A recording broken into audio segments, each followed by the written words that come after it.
Nandamuri Balakrishna sexy star Sunny Leone on screen రొమాన్స్ చేస్తే ఎలా ఉంటుంది?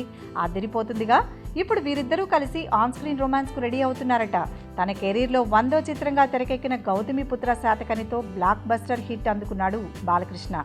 ఈ సినిమా తర్వాత చిన్న గ్యాప్ తీసుకున్న బాలయ్య పూరి జగన్నాథ్ డైరెక్షన్లో తన 101వ సినిమాను పట్టాలెక్కించేశాడు.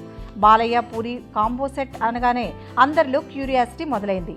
పూరి ఖచ్చితంగా ఏదో మ్యాజిక్ చేస్తాడని ఫ్యాన్స్ కూడా వెయిట్ చేస్తున్నారు.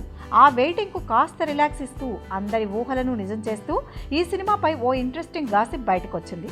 ఇండో కెనడియన్ స్టార్ మాజీ ఫోర్న్ స్టార్ సన్నీ లియోన్ ఈ సినిమాలో బాలయ్య పక్కన ఆడిపాడనుందట. తెలుగులో ఇప్పటికే కరెంట్ తీగ సినిమాలో మంచు మనోజ్ పక్కన నటించిన సన్నీ తర్వాత యాంగ్రీ ఓల్డ్ మ్యాన్ రాజశేఖర్ సినిమాలోనూ నటిస్తోంది. ఆమెను బాలయ్య పక్కన తీసుకొస్తే సినిమాకు క్రేజ్ వస్తుందని పూరి భావిస్తున్నాడట. మరి సన్నీ బాలయ్య కలిసి ఆన్ స్క్రీన్ను ఏ రేంజ్లో రచ్చరచ్చ చేస్తారో చూడాలి.